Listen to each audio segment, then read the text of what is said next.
Assalomu alaykum. Hozirgi kunda dolzarb mavzulardan bittasi yosh bolalarda suyak sinovlarini qanday davo usullarini tanlash.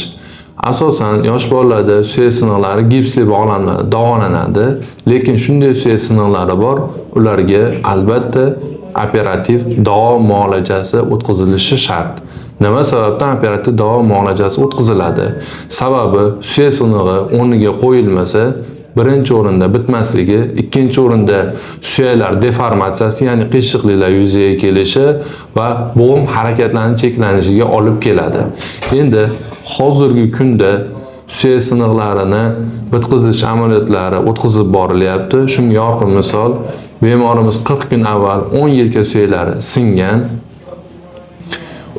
yashash joylariga murojaat qilishgan, gipsli bog'lamlar qo'yilgan, lekin suyak sinovlari bitmaganligi sababli bizga murojaat qilishdi. Bemorga kuni kecha suyak sinovlarini ochiq usulda to'g'rilash, spiral yordamida fiksatsiya qilish amaliyoti o'tkazdik. Bemor yaqinlariga Allohdan shifo tilab qolamiz.